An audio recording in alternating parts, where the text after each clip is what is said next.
Hello, this is Jim Kelly, founder, CEO, 2 Seconds Logistics. And today we are going to be treating something very, very critical. For those of you that want to start a logistics business, and those of you that want to scale your already started logistics business. Now, with logistics, especially the bike dispatch business, there is one very critical aspect of it that if you get right, it can make your business very, very profitable. But if you get wrong, it can destroy your business before you even start or before you break even. Now is dispatch riders. Dispatch riders that you choose or select for your business are going to determine how successful your business is eventually going to grow. Bear in mind that your dispatch riders are your first brand ambassadors. They represent your brand.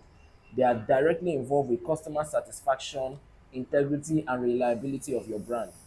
So it's very critical that you get the right dispatch riders for your business. I'm going to be giving you 10 red flags to look out for when you want to hire a dispatch rider. All right, so 10 red flags to look out for when you're hiring a dispatch rider.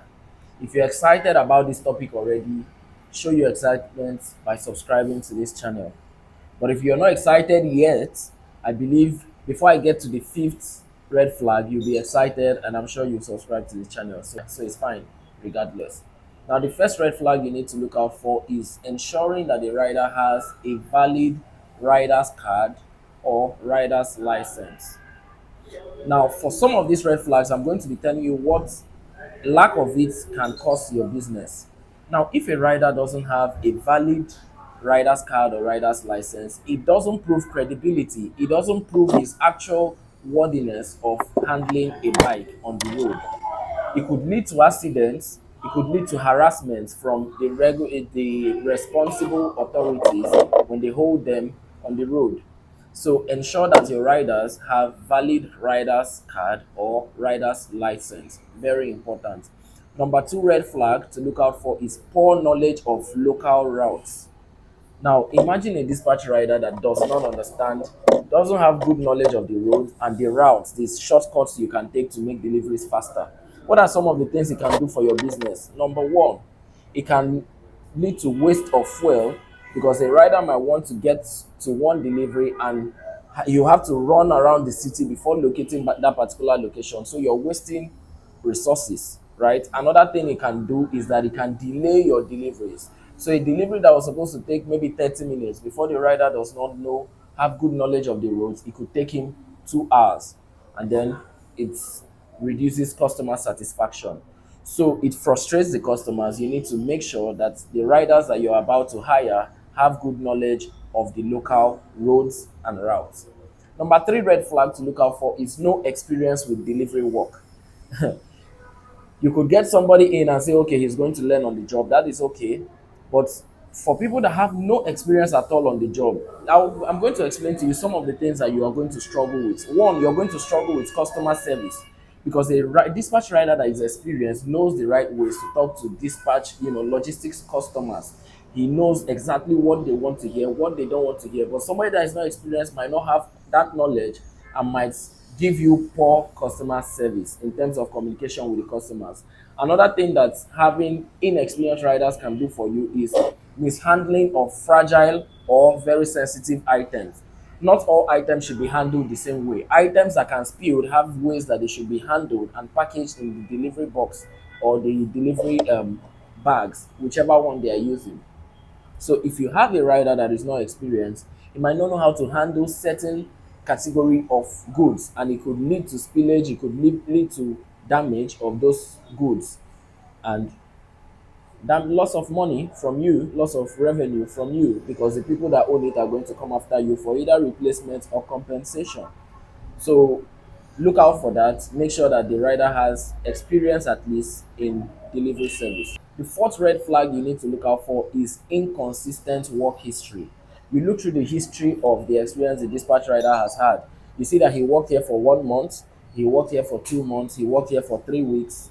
You need to watch out for that because what's the reason why you cannot be stable with one company? It shows that you're either unreliable, you're either prone to theft, or you are just not stable. right? They could give you excuses of, working under a strict boss and all of that, but it's not enough reason for you to be that unstable to just do 2 weeks here, 1 week here, 2 months here, 3 months here. It's a red flag that you need to look out for.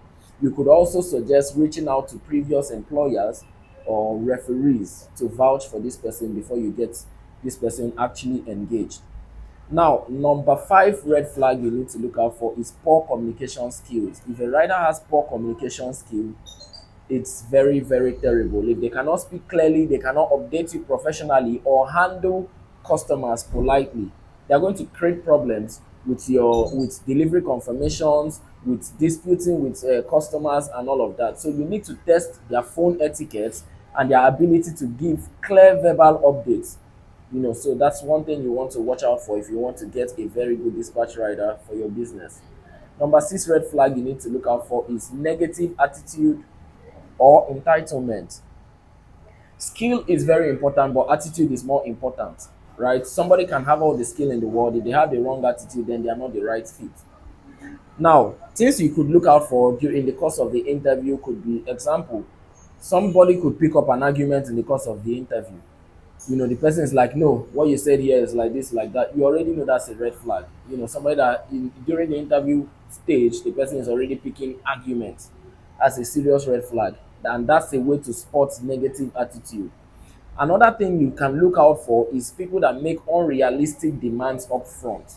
We've had situations where somebody will tell you, okay, this is the kind of bike I will want to ride, this model, this standard, it has to be like this. Oh, somebody has used the bike before, I won't want to ride it, I want the company to buy me a brand new one. When you look at this kind of unrealistic demands, it tells you that there's the entitlement spirit in this person, and over time it will tell in your business if you ignore it and engage the person.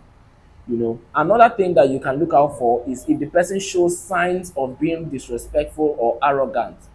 Too much self importance, exaggeration of self importance, during the interview stage. These are things you should watch out for: body language, arrogance, and all of that. If you notice any of this, do not proceed with engaging that dispatch rider.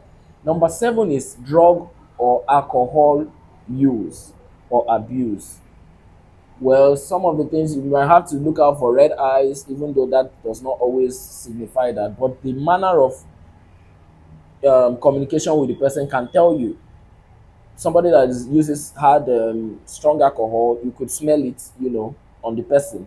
And if you ignore some of these things and go ahead to engage the person, some of the risks that you stand to attract to yourself involve accidents, because somebody that has taken alcohol or drugs is very prone to accidents, right? Another thing is theft. Another thing, disappearing with your goods and all of that, because the person is just not thinking right. The person is being overwhelmed by the drug, by the alcohol, and all of that. So consider random checks also to be sure that the people that you're engaging are not drug takers, are not alcohol abusers, and all of that. That's a serious red flag you really need to watch out for. Now, number eight red flag you need to watch out for when you want to hire a dispatch rider is no working, or I'd say poor tech familiarity. So if somebody does not have basic skills of responding to text messages, of sending text messages, ability to use a phone basically, because much of the communication between you, your dispatch rider, the customer is going to be done through texting. So if the person lacks basic skills as that, then you might want to watch out for that. So before I proceed further, I'd like for you to actually subscribe to the channel now if you've actually gotten some value in the course of the video so far. And not just that, I would like for you to watch to the end, because there is something that might be of interest to you that I'll be announcing in the end of the video. Now, number nine red flag to look out for when you want to engage a dispatch rider is unkept appearance.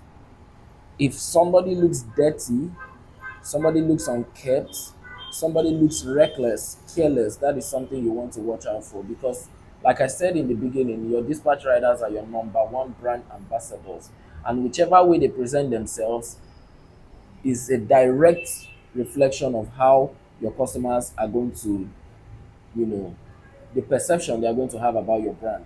So you want to look out for people that have good appearance, people that are clean, people that are tidy. in order to portray your brand the right way. Finally, the 10th red flag you should look out for when you want to employ a dispatch rider is unwillingness to follow rules or instructions.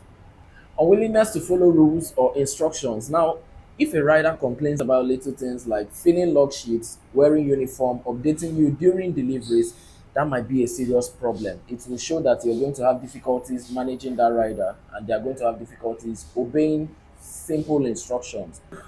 So you need to set your expectations early and make your rules clear before even hiring. Now, I'm going to give you some bonus tips that can help you when you want to engage a rider. Number one, always sign a rider agreement. Write on paper. Right? On paper, you need to have the expectations, the responsibilities, the salary and commission, and the code of conduct. It should be signed. Number two, consider using a tracker app for accountability. And so number three, you need to have a short probation period, maybe 1 week, maybe 2 weeks, maybe 1 month, 2 months, depending on what suits your business. So that in that period you can watch the character and behavior of the rider. So that's it. What I wanted to announce is that I have quarterly masterclasses. It goes on every quarter of the year, and you can apply to be on the wait list. When you apply to be on the wait list, you get 20% discount. That is huge, but I mean, those are the kind of things I do for my subscribers. But if you apply after the date has been announced, then you have to pay the full sum. So the details are going to be on the screen. Watch out for it. I also offer consultancy sessions, 1 hour, 2 hours recommended, by the way. So depending on what you can afford, but if you register for the master classes, you're going to be getting full insights into how to actually set up, how to scale your logistics business. So do well to reach out to the contact on the screen, right? That's the contact to register. And see you in the next video.